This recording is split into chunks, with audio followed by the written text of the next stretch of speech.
Why Columbus lied to his crew for 33 days at sea. The 1492 Voyage Log. Part 1. The Night Before the Ocean Opened. Welcome to tonight's story. If you are lying down, getting ready to sleep, you do not need to remember every name, date, or place. Let this story move slowly, like a small ship traveling through the night, when the sea is no longer something to see clearly, but something to listen to. Tonight, we return to the autumn of 1492. Three small ships left the familiar waters of Europe and sailed west across the Atlantic. For the people on board, behind them was Spain, the harbor, the church bells, the fish markets, their families, and ordinary meals on solid ground. Ahead of them, at least for many weeks, there was only the sea. At the center of that voyage was Christopher Columbus, a Genoese sailor serving the crown of Castile. He believed that if he sailed west, he could reach East Asia, the region Europeans often referred to with names like the Indies, Cathay, or Cipangu. But there was a serious error in Columbus's calculations. He underestimated the true size of the Earth, and therefore underestimated the real distance between Europe and Asia by sailing west.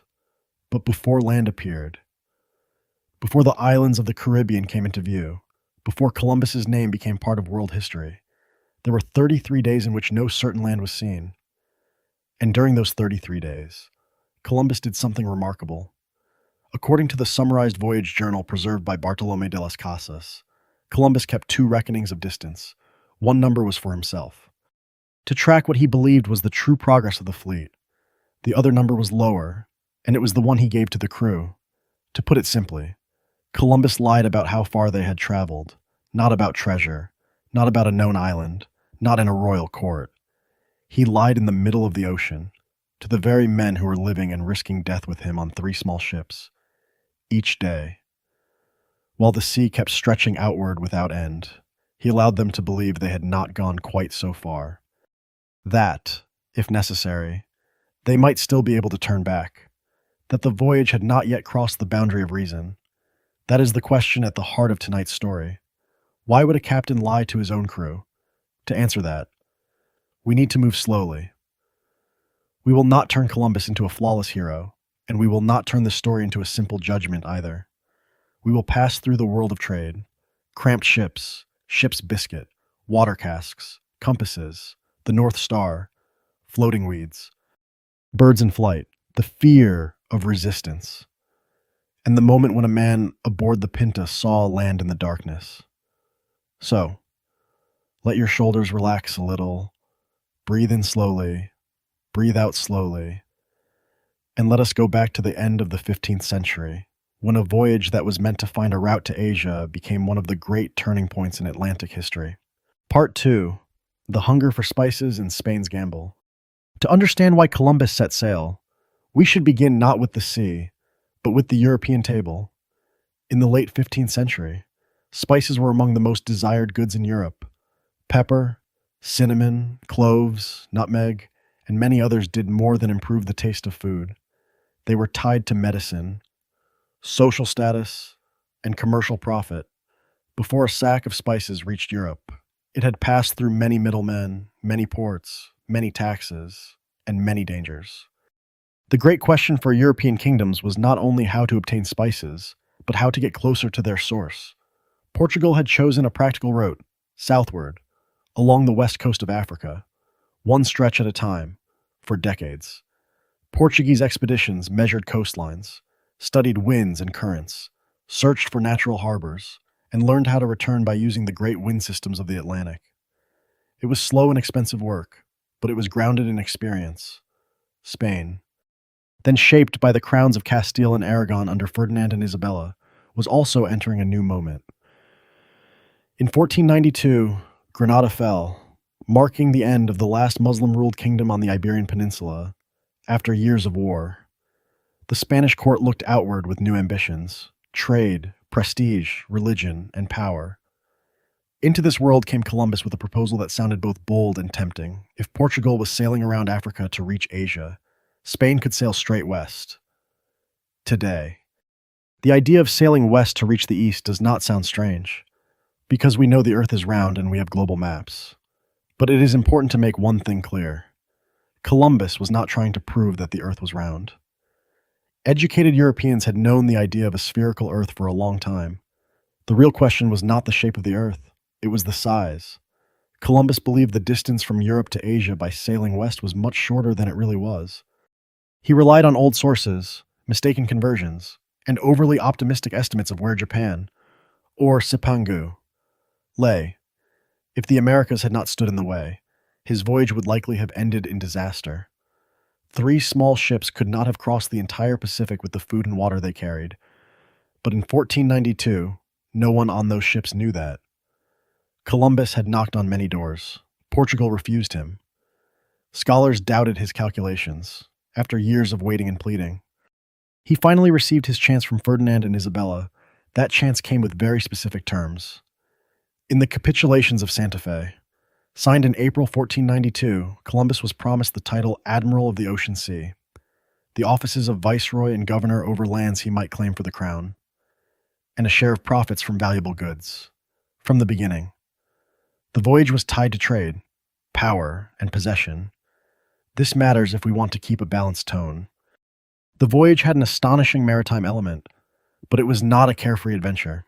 It was a royal project, driven by profit, imperial rivalry, personal ambition, and religion. Columbus was not only looking for a route, he was looking for a place in history and in Europe's system of power. The sailors who went with him may have had simpler reasons. Some went for wages, some went because of obligation, some went because of the reputation of the Pinzon brothers and palace. Some may have gone out of curiosity, or because the sea was the only work they knew. But when they stepped aboard, they did not enter a story whose ending was known. They entered a long test between salt water and silence, and before the ocean tested their courage, it tested something far more practical: whether the ship could hold, whether the water would last, whether the biscuit would spoil, and whether the captain could keep men moving forward when no one could see land. Part 3. 3 small ships before the Atlantic. When people imagine Columbus's voyage, they often picture great ships, tall and magnificent, symbols of an age of discovery. The reality was simpler, smaller, and far more cramped. The 3 ships of the first voyage were the Santa Maria, the Pinta, and the Nina. The Santa Maria was the largest, often described as a small nao or carrack, and it served as the flagship. Even so, it was not large by modern standards. The Pinta and the Nina were caravels, smaller and more agile ships, well suited to exploration in certain kinds of ocean sailing. They could maneuver quickly and required fewer men, but they did not give the feeling of safety that a floating fortress might on the open sea. They were small wooden structures in a vast field of water. The total number of people on the 3 ships is usually estimated at around 90, though the exact number varies by source. They did not live in private cabins. Most sailors slept wherever they could find space, on deck, under temporary cover, near ropes, beside cargo, or in narrow spaces between water casks and stores of food. The air on board was a difficult mixture by modern standards. Wet wood, pitch, salt water, sweat, clothing that could not be properly washed, salt fish, salt meat, wine, stale water in wooden barrels, smoke. When cooking was possible, fear, too, may have had its own kind of smell, invisible but present.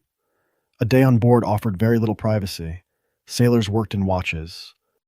The helmsman kept an eye on the wind and compass.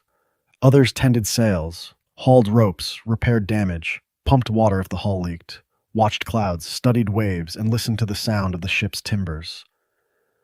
When the weather turned bad, the work became dangerous. A snapping rope, a slip of the foot, or an unsecured barrel could cause real harm. Food and water were matters of survival, and we will return to them in more detail later.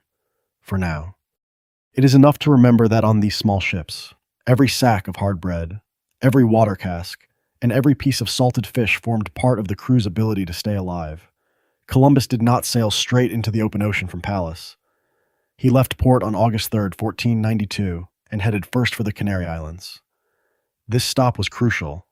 There, the fleet made repairs, took on supplies, adjusted sails, and prepared for the truly frightening leg from the Canaries westward, into waters where there was no guaranteed stopping point. Even in the early days, the Pinta had trouble with her rudder. However, one understands the cause. The incident reminds us that before the fleet faced the mystery of the ocean, it already had to face very physical risks: wood, rope, canvas, rudders, water, food, and discipline. Among the men on board, the Pinzon brothers deserve special mention. Martin Alonso Pinzon, captain of the Pinta, was a respected figure in Palos. Vicente Yanez Pinzon commanded the Nina.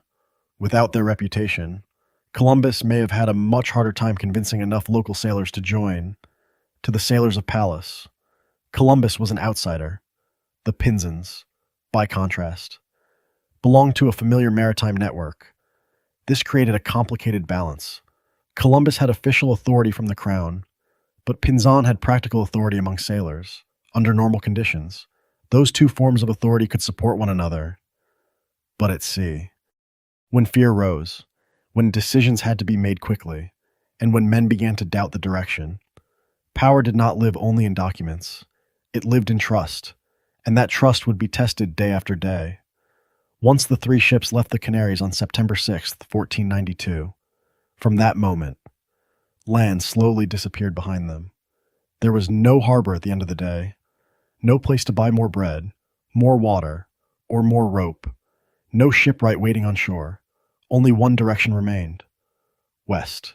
Part 4. Leaving the Canaries. When land disappeared. On September 6, 1492, after leaving San Sebastián de la Gomera, the fleet entered the part of the voyage that would later become the center of the story: the Atlantic crossing from the Canaries to the Bahamas. From the day they left Gomera to the day land was sighted on October 12th, there were about 33 days without any certain land in view. To a modern listener, 33 days may be only a number, but on a wooden ship in the 15th century, 33 days was a very long psychological space.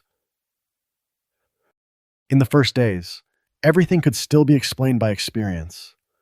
The wind filled the sails, the sun rose and set, stars appeared at night, the helmsman changed watches, the distance was estimated, meals were distributed, water was poured, ropes were checked. But after a few days, land was no longer a concrete point in memory. It became something behind them. At sea, people had very little information. A fair day could calm the mind, but it could also worry men if the wind blew too steadily in one direction. A flock of birds might suggest land, or it might only be seabirds. A strand of floating weed could bring hope, and then disappointment when the next morning still showed only water. What Columbus had to preserve was not only the westward course, but the belief that west still made sense. From this point onward, time began to take on a different shape. On land, a day might have markets, church bells, roads home, and people passing by. At sea, a day was measured by watches, wind direction, the water left in the casks, and the number of times men looked toward the horizon and saw nothing change. That repetition allowed fear to grow very slowly. Almost no one noticed it hour by hour, but by the end of a week, it had changed. In the first days after the Canaries, Columbus began doing something that would follow him throughout the crossing. He calculated the distance traveled, then gave the crew a lower number. According to the summarized journal, on September 9th, he had traveled a considerable distance, but arranged to reckon less, so that if the voyage became long, the men would not grow too frightened or discouraged. On September 10th, he again reported a lower number than the one he believed to be true. On September 11th, the pattern continued. This is the central psychological detail of the entire video. Columbus understood that distance was not only mathematics. Distance was emotion. If sailors heard that they had traveled 60 leagues in a day, they might not be pleased that the ship was moving fast. They might be afraid because Spain was falling too far behind. If they believed they had gone too far to return with the supplies they had, they might begin thinking of forcing the captain to turn back. And if enough men thought that way, a small ship could become more dangerous than the ocean around it. So, in the first days of that empty space, the lie was not born as a grand dramatic act. It appeared as a line in a logbook. One number was kept back, one number was announced, and between those two numbers lay the fear of nearly 90 men. Part 5, The Compass, the North Star, and how they found their way. One of the most interesting questions about the 1492 voyage is this: how did they know where they were going? For Columbus and his crew, the ocean had no living map like the ones we use today. It had only direction, wind, estimated speed, memory, and vague signs from the natural world. The compass was essential. It told the helmsman the direction of magnetic north, and from that, he could keep the ship moving west or southwest as ordered. But the compass was not magic. It did not say, "You are here." It did not say, "Land is this far away." It only helped maintain a direction. During this voyage, the compass also caused unease. The journal records that Columbus observed a change in the needle's behavior, something we now understand as magnetic variation, the difference between magnetic north and true north, for sailors of that time, especially men who were not used to sailing so far west. The fact that the compass did not behave exactly as expected could become a source of fear. Columbus had to deal with this by offering an explanation that was calming enough for the crew. By modern standards, his explanation was not fully correct, but in that moment, its psychological effect mattered more than scientific precision. On a ship, an explanation sometimes only needs to help people keep working for one more day. Besides the compass, Columbus used the sky. The North Star helped sailors in the northern hemisphere keep a sense of latitude. The sun also helped them understand direction and season in a general way, but exact position was still very difficult. Longitude, the east-west position, would remain one of the great problems of navigation for centuries, because longitude could not be measured accurately. Columbus relied heavily on dead reckoning, beginning from a known position, then adding direction, speed, and time to estimate a new position, but the path on paper was always different from the path through water, waves. Currents, wind, darkness, and fatigue could all increase the error. That means that each evening, when a new number was written into the log, it was not only the result of mathematics, it was the sum of memory, experience, a feeling for the wind, trust in the compass, and the confidence of the commander. A small error in one day might not matter much, but if that error traveled with the fleet for 10 days, then 20, the map in the captain's mind could begin to differ greatly from the real sea beneath the hull. Columbus watched birds. This is a very important part of the journal. On many days, the fleet saw birds flying, and Columbus interpreted them as signs that land was near. Not every bird meant the same thing. Some seabirds can fly very far from land, but smaller birds, land birds, birds that did not seem able to remain at sea for long, or flocks flying in a particular direction, could give sailors hope. On October 7th, when many birds were seen flying toward the southwest, Columbus changed course to follow them. He knew that Portuguese sailors had sometimes found Atlantic islands by following birds. In a sea without signposts, birds could become arrows. He also watched floating weeds. When weeds appeared, many could think land was near. Weeds suggested shallower waters, islands, shores, or at least a different kind of sea. But when weeds continued day after day and land still did not appear, hope could turn into fear. A sailor might wonder, what if the weeds are thick enough to trap the ship? What if this is a kind of ocean snare? What if the wind cannot carry us out? The journal also records small signs: fish, birds, branches, pieces of wood, the color of the water, changes in wind. Each sign was read like a message from the sea, but the sea did not speak clearly. It offered clues. The person reading those clues could be right or wrong, and often would not know until much later. This made Columbus's role both practical and psychological. He did not simply use a compass. He interpreted the world for the fleet. Birds meant land was near. Weeds were a good sign. A strange compass required explanation. A frightening distance could be reported as a smaller one, and complaints from sailors could be answered with promises of reward and purpose. On a small ship, truth is never only truth. It is heard through fear, fatigue, hunger, thirst, the desire to go home, and the level of trust or doubt people feel toward the commander. So the story of Columbus lying about distance cannot be separated from the way they navigated. If their position had been as precise as GPS, the lie would have been easier to expose. but when everything depended on estimates, and when most of the crew relied on the men keeping the log and giving the orders. Distance could become a tool for managing morale. This is not praise. It is an observation. On this voyage, power lay partly in who kept the log, who read the numbers, and who decided how much the others needed to know. Part 6. Hard bread, water casks, and life on board. If we tell the story of Columbus only through maps and politics, we miss one of its most important parts, the human body at sea. A long voyage is not only a journey of ideas, it is a journey of empty stomachs, dry throats, calloused hands, aching backs, sleepless eyes, salt-stiff skin, and minds worn down by repetition. Every day. Sailors had to eat. The food was not rich, but it had to be enough for men to haul ropes, tend sails, pump water, and remain awake during night watches. The basic food was ship's biscuit, a hard dry bread made from flour and baked to last, when fresh. It was simple food. After time at sea, it could become a test.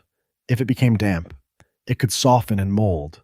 If it was infested, a man might knock out what he could, soak the biscuit in water or wine, and eat it anyway. Salt meat and salt fish provided protein, but they were very salty. That created an unpleasant paradox. The foods that kept best also increased thirst. Dried beans might be cooked if conditions allowed. Olive oil, vinegar, and wine helped make meals less monotonous. Onions and garlic, if still available, could give flavor. But after many weeks, fresh food disappeared. Eggs, vegetables, fruit, and fresh meat, if present at the beginning, could not last long. On voyages that lasted many months, the lack of fresh food could lead to severe diseases such as scurvy. But Columbus's crossing from the Canaries to the Bahamas took about 5 weeks. It was long and frightening, but not the kind of medical catastrophe seen later on voyages across the Pacific. So the story should be told carefully. We should not give Columbus's crew famine or epidemics that are not clearly recorded for this crossing. But we should not soften the constant discomfort of shipboard life either. Fresh water was central. Each ship carried water in wooden casks, when new. The water could be drinkable, but in wood, under heat, in a damp and salty environment. Water could take on a bad smell or taste. Sailors of the time were more used to this than we are, but being used to something does not make it pleasant. If water disappeared too quickly, the captain had to ration more strictly. If a cask leaked, that was a frightening problem. If a storm damaged the water supply, the ship could be in danger quickly. Wine, especially in Iberian and Mediterranean seafaring traditions, was an important part of the ration. It was not simply for drunkenness. It kept better than water, had calories, and could be mixed with water. Vinegar could also be used for cleaning, preserving, or adding to food, but wine did not solve everything. The body still needed water, especially when eating salted food and working hard in the sun.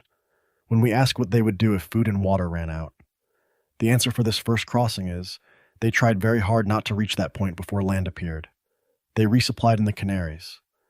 They carried dry rations. They calculated, or hoped, that the voyage would be short enough. Once they reached the islands, finding fresh water, local food, and firewood became a priority. The journal after landfall records contact with indigenous people, exchanges of objects, and places where water could be found, at sea. They might also catch fish when they had the chance, but they could not rely on it as their main source of food. Their true lifeline was what had been loaded before departure. Medical care on board was very limited. If a sailor was injured, others might wash and bind the wound, use wine or vinegar, and allow him to rest if possible.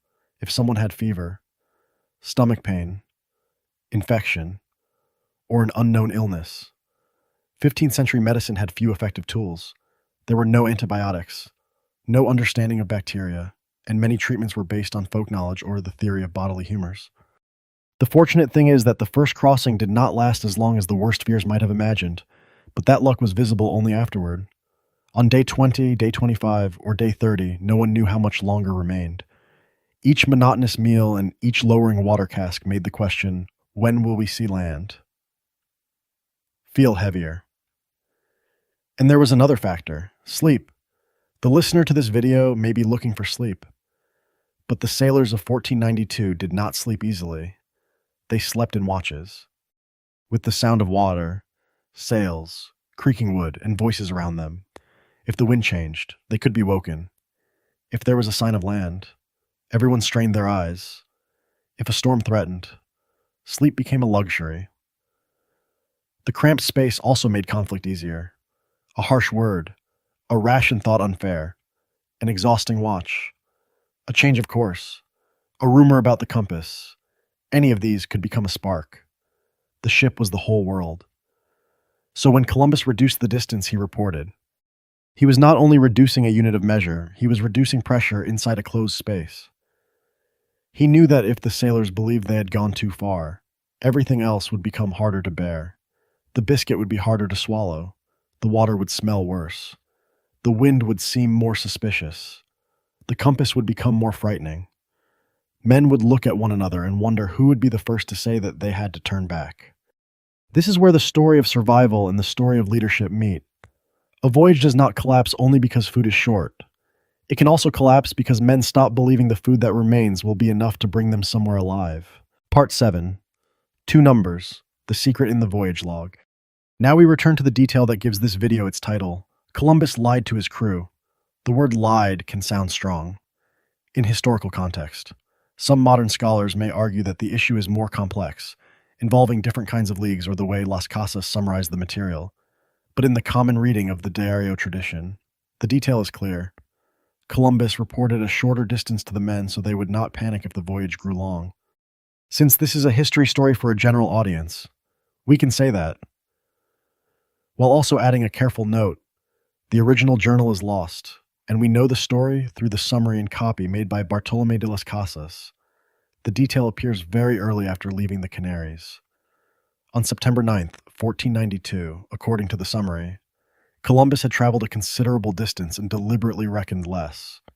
The reason given was that if the voyage lasted a long time, the crew would not be too afraid or discouraged. The next day, he did it again. The actual distance he calculated was higher than the number he announced. On September 11th, he again reported a lower number. Let us pause here for a moment. On land, a leader might say, "We are 100 miles from our goal." The people listening can check the road, the map, villages, bridges, hills, and milestones, but at sea, 100 miles is abstract. There are no road markers, no signs, no passerby to ask. The number depends on the person measuring, calculating, recording, and announcing it. Experienced sailors were certainly not completely ignorant. They could feel the ship's speed, the wind, and the number of days that had passed. Men like Pinzon and the pilots could make their own calculations, but most of the crew still depended on the official information from command. And in a small community being worn down by fear, the official number had special force. Why was distance frightening? Because the farther west they sailed, the harder return became to imagine. If the wind did not change, if water and food were not enough, if the ship broke, if land did not appear, then every day forward made the way home longer. A sailor did not only ask, "How far is Asia?" He asked, "If this man is wrong, can we still get back?" From Columbus's point of view, he may have believed he was protecting the voyage from panic. He believed land would appear. But from the sailor's point of view, if they knew he was deliberately reporting false numbers, it could feel like a betrayal of trust. At sea, trust between commander and crew is a kind of invisible ration. If it runs out, the ship may still float, but the community on board begins to crack. What is interesting is that the lie did not have to be enormous each day. It only had to be small and repeated.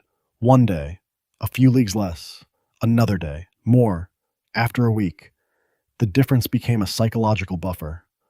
For Columbus, the higher number helped him track progress. For the crew, the lower number preserved the illusion that Spain was not yet too far away. This is one of the details that makes the story fit the sleep history style. There is no need for a fight scene. We only need a man sitting in dim light, writing in a logbook, hearing the wood creak, and deciding that tomorrow he will tell the men a different number. But was that calculation ethical? The answer is not simple. If Columbus had told the full truth, The crew might have demanded that he turn back sooner. If he lied and land had not appeared, he might have led them toward death. If he lied and land appeared, the lie became part of the success. History often treats such actions strangely. A successful outcome can make later generations overlook the original moral risk. In a neutral video, we do not need to pass judgment too quickly. We can simply say this: Columbus managed fear by controlling information. He did it because he believed in the goal, because he wanted to preserve discipline, because he understood the psychology of sailors, and because too much, personally and politically, had been wagered on the voyage. We should also remember that Columbus was not the only man with power on board. Martin Alonso Pinzon captained the Pinta, Vicente Yanez Pinzon commanded the Nina, and the pilots could calculate as well. Columbus's lie took place within a network of authority. Suspicion, reluctant agreement, and hope. Some men may have known more than they said. Some may have doubted but lacked a reason to resist. Some may simply have needed to hear that land was near enough to endure one more night. Part 8. Weeds, calm water, and the fear of no return. When people tell stories about the sea, they often think of storms. But during Columbus's outward crossing, one of the most memorable fears was not a storm. It was calm water. Calm seas may sound peaceful for someone listening before sleep. The image of still water can be gentle, but for sailors who wanted to know whether they could ever return, a sea that was too calm could become unsettling. In mid-September, the fleet entered waters filled with floating weeds. Today, we often connect this with the Sargasso Sea, known for drifting sargassum, to the men on board. The first weeds were good news. They might mean land was near. Weeds did not naturally belong in their imagination as endless open ocean. They suggested shallower water, islands, shorelines, or at least a different region of sea. But when day after day brought only more weeds and still no land, good news changed color. Could the weeds trap the ships if the sea was too flat? Would the wind carry them out again if there were no large waves and no strong wind? Had they entered a dead region of the ocean? These questions may sound unreasonable to someone who understands modern oceanography, but to 15th century sailors traveling farther west than their familiar experience, they carried weight. The journal records that at one point the men worried because the sea was calm, without great waves, and they feared there would not be enough wind to return to Spain. Then, when the sea rose even without a strong wind, Columbus treated that as something that reassured them. This is very human. People do not fear only danger. Sometimes they fear the absence of familiar signs. A large wave can be frightening, but it proves that the sea is still the sea, a flat surface covered with weeds, stretching on and on, feels like a place outside the map. In this part of the video, the rhythm should be very slow. There is no need to heighten the drama. Let the listener feel the repetition: morning weeds, noon sun, afternoon light wind, evening compass, night black water.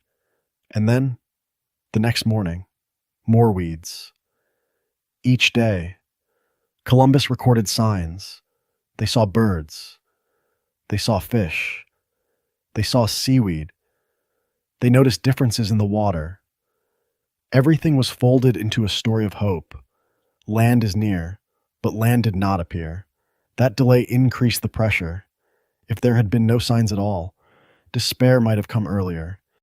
But when signs kept appearing and land did not, hope was stretched like a rope under strain. Every small sign said, soon. Every day without land answered, not yet. The compass added to the unease. When Columbus observed its variation, the moment had historical importance because it was connected to European awareness of magnetic variation in the Western Atlantic. But for the crew, it could feel like another bad sign.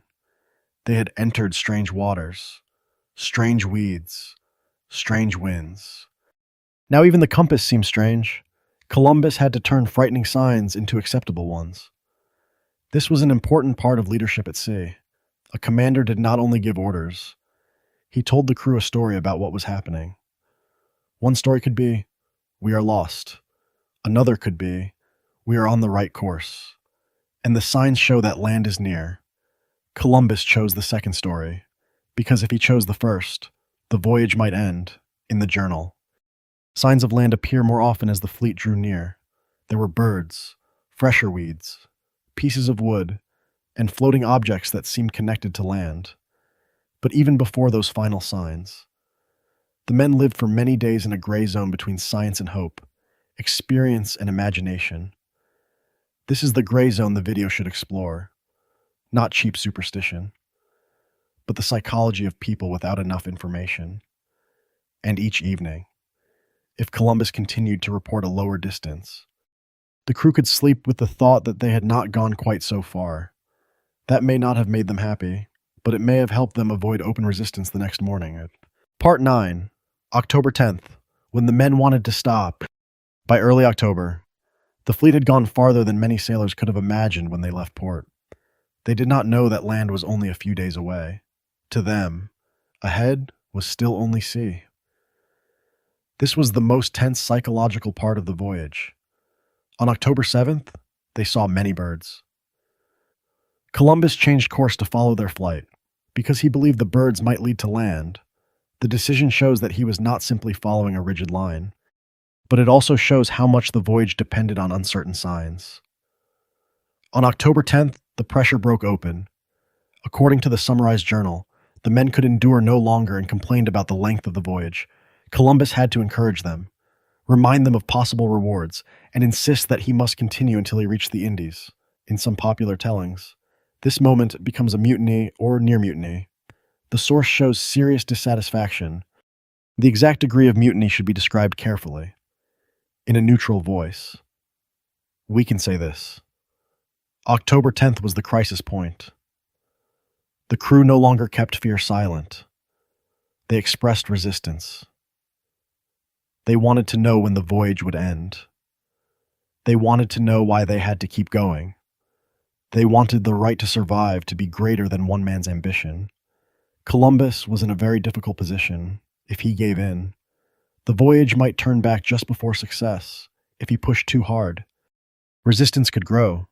If he admitted that he had been reporting lower distances, trust could break. If he kept saying land was near and land did not appear, he would lose authority hour by hour. So he used what he had: promises, arguments, authority, and signs from nature. He spoke of reward. He spoke of the goal. He said they could not turn back before finding what they had been sent to find. Very likely. He also relied on the reputation of men like Pinzon, and on the hope that a few more days would bring an answer. We do not need to turn the sailors into cowards. They were men working on wooden ships, eating hard rations, drinking water from casks, seeing no land for more than a month, and lacking any proof that Columbus was right. Nor do we need to turn Columbus into someone without feeling. He was also risking his life. The difference was that he had stronger reasons to continue: titles, power, personal belief, and a royal mission. An ordinary sailor had not been promised the title Admiral of the Ocean Sea. He wanted to return alive. On October 11th, signs of land became clearer. The journal records floating objects, a green reed, a piece of wood, a branch with fruit, and other signs that made people believe land was near. Imagine the feeling of seeing a fresh branch after weeks of water. It was not land itself, but it was a message from land. It carried the scent of another world. It said that somewhere in the darkness, there was shore. At that moment, small objects carried more weight than any speech. A branch could persuade more than a captain's promise. A piece of wood could calm an angry man. A floating object marked by human use, even if its origin was uncertain, was enough to change the mood on board from tension to waiting. Land had still not appeared, but for the first time in weeks, it was no longer only an idea in Columbus's mind. That night, Columbus said, or believed, that he saw a distant light, like a small flame rising and falling. A few others were called to look. Modern historians have debated that light, what it could have been, whether it was real, how far away it was, whether it might have been a fire from shore or something else. For this script, we do not need to claim too much. We can say, the journal records that Columbus noticed a faint light, and the detail itself shows how intensely everyone was searching for land, around 2 hours after midnight. Rodrigo de Triana aboard the Pinta saw land. Martin Alonso Pinzon confirmed it and sent word to Columbus. After 33 days from Gamera, the men finally had an answer. They had not sailed into an endless emptiness. Land was truly there. But that moment was not simply a scene of triumph. For the crew, it was relief. For Columbus, it was proof he could bring back to court. For Spain, it was a doorway to greater ambition. For the indigenous people living on the island, who had no idea the three ships were coming, it was the beginning of a period they had not been asked to enter. That night, at sea, the joy of one group was the warning sign of upheaval for another, and that is why the voice should slow down here. Do not raise the music too high. Do not turn the cry of land into fireworks. It was a major historical moment, but not a pure one. It rescued one group of men from fear, while opening a chain of events whose consequences would last for centuries. Part 10. Guanahani, the first morning on the other shore. On the morning of October 12th, 1492, Columbus and some of his men went ashore on an island in the Bahamas. Columbus called the place San Salvador. The Taino people already had their own name for the island, commonly recorded as Guanahani. This is important language. When European documents speak of discovery, that is discovery from the European point of view. The island was not empty. It had people, names, paths, relationships, food, water, spiritual life, memory, and a world of its own. So in this script, it is better to use more neutral language. Columbus reached the island. The fleet arrived. Europeans first recorded it in their documents, rather than simply saying that he discovered an empty land. According to the journal, Columbus went ashore with flags and performed a ceremony of possession for Ferdinand and Isabella. In European legal thinking, that act had meaning. From a modern ethical point of view, it reveals a deep imbalance. A group of newcomers claimed authority over land already inhabited by others, using symbols, ritual, and the power of a faraway crown. The first encounters were recorded through Columbus's eyes.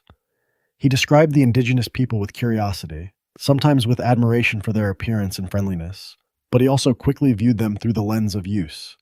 Did they have weapons? Did they have gold? Could they be converted? Could they serve? This is one of the sections that should be told carefully. We do not need heavy commentary, but we should not avoid the point. In the earliest notes, alongside wonder at the landscape and people, there was already a way of thinking that saw indigenous people as subjects of possession and use. Columbus and his men gave small objects such as beads, red caps, bells, or cheap ornaments. The indigenous people offered what they had: cotton thread, parrots, spears, food, water, or information about other islands. The two sides did not understand each other within the same frame of meaning. To Columbus, every object was data. Is there gold here? Is there a road to Asia? Can a base be established? After landfall, survival entered a new stage. The ships needed fresh water, fresh food, repairs, safe anchorage, local knowledge. The journal records that indigenous people showed them where to find water or helped them connect with local resources at different moments. This matters. The Europeans who had just crossed the ocean were not fully self-sufficient. Their survival after reaching the islands depended heavily on the environment and on the first cooperation of the people already living there. In the slow rhythm of a bedtime history video, this first morning can be told gently. The sun rising, water clearer than the sea offshore, bright sand, leaves moving softly, and sailors who had seen only open water for weeks finally seeing the green of trees. They stepped onto land, perhaps still feeling the motion of the ship in their bodies, and looked at the indigenous people who were looking back at them. But within that quiet scene, we need to keep another layer of awareness. This was not only the end of 33 days of fear, it was the beginning of an unequal relationship of power. Columbus did not understand that he had reached what Europeans would later call a new continent. He believed he was near Asia. He called the indigenous people Indios because he thought he had reached the Indies. That geographical mistake would leave a long mark on language. From Guanahani, the fleet continued through other islands. Columbus searched for gold, for signs of Asia, for larger lands, and for evidence that fit the imagined map he carried in his mind. He was still looking for Sipangu, Cathay, Eastern kingdoms, sources of spices and gold. He did not know that he was standing before a very different reality. He saw many new things, but tried to place them inside an old frame. That frame, combined with the ambition of the crown, would shape the way Europeans approached these lands, not only with curiosity, but with possession. Part 11. After landfall, water, illness, and cracks in the crew. After the moment of landfall, the story did not end. For the men on board, it changed into another kind of difficulty. First came water. After more than a month at sea, finding fresh water was a priority. Casks needed to be filled, men needed to drink, some things needed washing. The next leg had to be prepared. Because Columbus did not intend to return immediately, he wanted to explore further, look for gold, find larger islands, and gather proof that he had reached the edge of Asia. Fresh food mattered too. After weeks of dry and salted provisions, fruit, roots, fresh fish, or anything local that could be eaten had value. But here, too, we should avoid exaggeration. Columbus's men did not step into a paradise ready to serve them. They had to learn through contact, exchange, and observation. Foods known to the indigenous people were not always immediately understood by Europeans. What the Europeans wanted was not always abundant. And taking resources always existed within a relationship with local communities. As for illness, the first voyage is not known for a medical disaster like some later expeditions. But the risks were real. Any wound could become infected.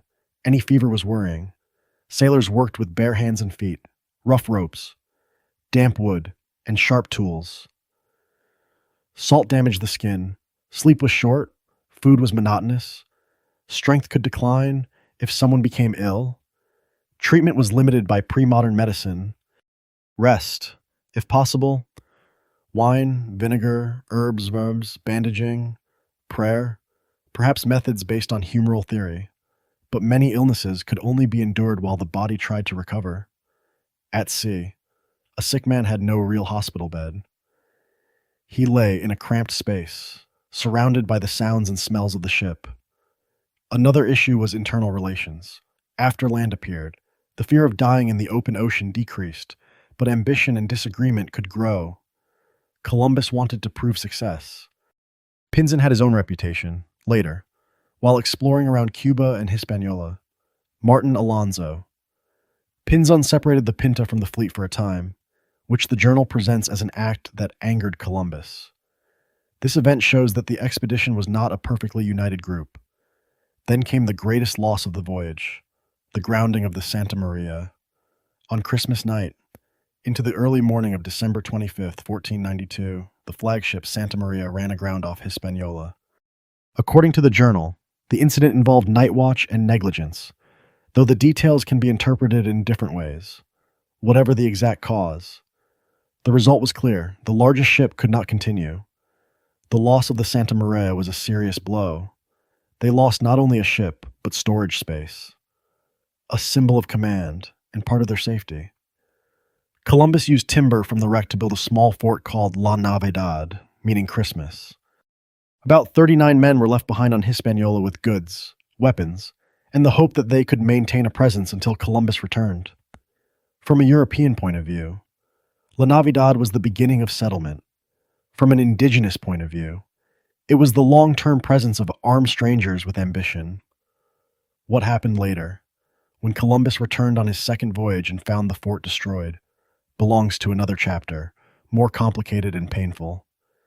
In this first video, we only need to plant the seed from the first voyage onward. The relationship between Europeans and indigenous people already carried the danger of conflict. After all this, Columbus still had to return. He needed to report the news, prove his success, claim his reward, and organize the next voyage. But he no longer had all three ships. The flagship was gone. Men had been left behind, and the returning party carried a few indigenous people, a little gold, unfamiliar objects, plants, animals, and a story that could shake Europe. On the way home, survival returned as a question. Wind, storms, water, food, position, all still mattered. The ocean did not become gentle just because they had found land. Part 12. Returning through storms, the letter sent to the sea. The return to Spain was not simply the old route in reverse. The winter Atlantic could be violent. The ships were lighter because food and water had been consumed. The loss of the Santa Maria left fewer options. And now Columbus carried something heavier than cargo. News. News that he had crossed the ocean and found islands to the west. News that there was land, people, resources, and a possibility of expanding Spanish power. For Columbus, if he died on the way home, everything might be lost. No one at court would hear the story from him. No one would confirm his full rights. No one would know exactly where he had been, except those still alive on the ships and those left behind at Navidad in February 1493 on the return near the Azores. The fleet met a severe storm. The journal records real fear. The men prayed, drew lots for vows of pilgrimage if they survived, and at times believed they might not escape. In that storm, Columbus wrote a short account of his discoveries, sealed it, placed it in a container such as a small barrel or cask, and threw it into the sea, hoping that if the ship sank, the information might still drift somewhere and be found. The image is powerful, but it should be told gently. A man who had crossed 33 days without land, who had lied about distance to keep the crew moving, who had reached islands, who had lost his flagship, now sat in a storm and wrote for the future. He was not sure he would live. He was not sure the ship would survive. He was not sure his story would be heard. He placed words into something that could float and sent them to the sea. In the storm, another detail of survival appears. The ship had become lighter because food and water had been used, increasing the danger in heavy seas. To steady the vessel, they may have had to pour seawater into empty casks as ballast. This small detail shows that when food and water ran low, the problem was not only hunger and thirst, even the weight of the ship changed. In the end, Columbus survived. He stopped in the Azores, then Lisbon, and returned to Palos on March 15th, 1493, more than 7 months after he had departed. Soon afterward, Columbus was summoned to meet Ferdinand and Isabella. He reported the voyage. His titles and privileges were confirmed. He became Admiral of the Ocean Sea, Viceroy and Governor of the new lands under the agreement. He was no longer simply a man who had spent years asking for support. He appeared to have proven what many had doubted. But what matters is that Columbus still did not fully understand what he had done. He believed he had reached the outer regions of Asia. He did not know that he had opened a regular connection between Europe and the Americas. He did not know that the world after 1492 would not be the same. News of the voyage spread quickly through Columbus's letter and the printing press. The 1493 letter was printed, translated, and circulated, shaping the first European image of the new lands.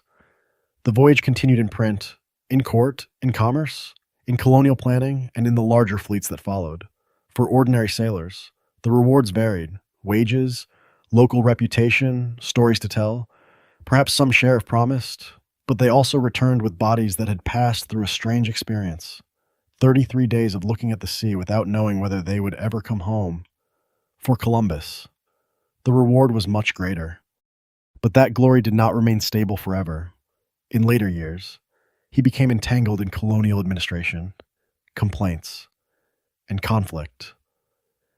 In 1500, he was arrested and brought back to Spain in chains, though he was later released. His life after 1492 was not a straight line of triumph. But this first video stays mostly with the first voyage, where everything was still beginning. And at the center of that beginning remains the image of two numbers. One number for the true position. One number for fear. Part 13, after 1492, a sea route that changed the world. When Columbus returned in 1493, he brought news of islands to the west, but what he opened was far larger than he understood. After the first voyage, the Atlantic was no longer the vague edge of the European map. It became a route. Later voyages were larger, with more ships, more people, and more goals. Spain quickly moved from exploration to possession, settlement, exploitation, and rule. Portugal, England, France, the Netherlands, and other powers would later enter the Atlantic contest as well. And when a body of water becomes a route, it also becomes a habit. What was uncertain in the first voyage slowly became a procedure in later voyages. Prepare ships, gather men, load goods, catch the wind, cross the sea, establish a base, send letters home, and continue. The transformation of a single crossing into a repeating system is what gives 1492 its long-lasting weight. One major consequence was what historians call the Columbian exchange. Plants, animals, people, and diseases crossed between the hemispheres at a speed not seen before. From the Americas to the rest of the world came maize, potatoes, tomatoes, cacao, tobacco, chili peppers, and many other crops. From Europe, Africa, and Asia to the Americas came horses, cattle, pigs, wheat, sugarcane, and many other plants and animals. Those changes deeply shaped the modern table. But behind the exchange of crops was a darker reality. Diseases from the Old World devastated indigenous populations in the Americas, who had no immunity to many illnesses such as smallpox, measles, and influenza, violence, forced labor, land seizure, and the disruption of indigenous societies made the demographic catastrophe even worse. So when we tell the consequences of Columbus, we should avoid two simple extremes. One extreme is praising him as a bringer of progress while ignoring suffering. The other is using only condemnation without explaining the maritime and 15th century context. The best voice for this channel is calm, clear, and unsentimental. Say that the voyage had great maritime significance. Say that it opened global connections.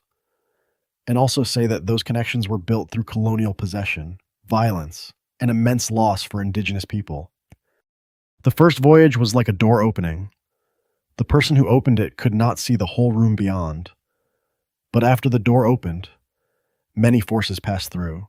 Courts, merchants, missionaries, soldiers, landholders, miners, migrants, and indigenous people forced into new systems. For this first video, we can connect that consequence back to the original question. Columbus lied to his crew so they would not turn back before land appeared. If they had forced him to turn around on October 10th, Spain would probably still have looked for other routes in the future. Portugal was already sailing around Africa. European powers still had reasons to expand. History did not depend entirely on one night, but the timing, rhythm, and first beneficiaries might have been different. Only a few days after the crisis of October 10th, land appeared. The distance between failure and success in the story was only a few more nights at sea. That makes history feel strange. Enormous consequences can hang on small moments. A decision not to turn back, a reduced number, a flock of birds flying in another direction, a branch in the water, a watchman seeing shore in the dark. But once the consequences have happened, we should not let the smallness of the moment make the aftermath seem lighter. For millions of indigenous people in the Americas, what opened after 1492 was not a gentle story of discovery. It was intrusion, disease, coercion, and irreversible change. For Africans later forced into the Atlantic slave trade, the world opened by new sea routes was also tied to violence and loss of freedom. For Europe, it was a chance for trade, wealth, and power. One event can be an opportunity for one group and a disaster for another. History often lives in that uncomfortable space. So when the video ends, we should not say simply, Columbus discovered the New World, as if that closed the story neatly. It is better to say, the voyage of 1492 connected worlds that had developed relatively apart, and from that connection came exchange, wealth, disease, empire, violence, and the globalized world we live in today. A sea route opened, but not everyone was allowed to enter that history on their own terms. Part 14, a quiet ending, the two numbers left on the ocean. Now, as the story comes close to its end, let us return to where we began, a man in a ship's cabin, in the middle of the Atlantic, with two numbers in his mind. One number told him how far the fleet had traveled. One number told the crew that they had not gone so far that they should despair. In many stories of history, people remember the large moments, the day of departure, the day land was seen, the day a king and queen received the news, the day maps began to change. But sometimes, history turns on actions much smaller than that. A line in a logbook, a calculation, an explanation about the compass, a decision to follow birds, a sentence meant to quiet frightened men. The first voyage of Columbus is not a simple story of courage. It is a story of belief, error, ambition, survival, power, and information. Columbus was courageous, but he miscalculated. He was determined, but he concealed. He opened a route. But that route became the foundation for a colonial age that caused deep suffering. The sailors with him were not nameless extras in a beautiful legend. They were real men, with hunger, thirst, fear, exhaustion, and the desire to return home. For 33 days without land, they lived on hard bread, cask water, salted food, wine, maritime experience, and promises that land was near. They followed the compass, the stars, the wind, birds, floating weeds, and numbers that were not entirely the same. They did not know they were sailing toward the Bahamas. They thought they might be sailing toward Asia or toward death. And then land appeared. Not as the end of the story, but as the beginning of a larger, harder, and darker one. If you are listening to this story to sleep, you do not need to hold on to every fact. Perhaps it is enough to keep one image: a dark sea, a small oil lamp, a page in a logbook, 2 numbers. Outside, the crew sleeps lightly. Inside, Columbus decides how much he will tell them tomorrow. History does not always begin with the sound of guns or drums. Sometimes it begins with a number spoken smaller than the truth. And from that number, the 3 ships continued for one more day. Then one more day after that, until, in the darkness before dawn, a man aboard the Pinta saw the line of the shore. Tonight, we can let that ship drift away into the past. We do not need to follow it any farther. The waves still touch the wooden hull. The sail still trembles slightly in the wind. The compass still rests in the dark. And somewhere beyond the horizon, history has changed direction. Let your breathing slow down. Let the sound of the sea grow soft. And if you feel sleepy now, let the story stop here. Sleep well. I will meet you again on the next journey, when we travel with Antonio Pigafetta and the survivors of the first circumnavigation of the earth, a story even longer, farther, and quieter across the Pacific.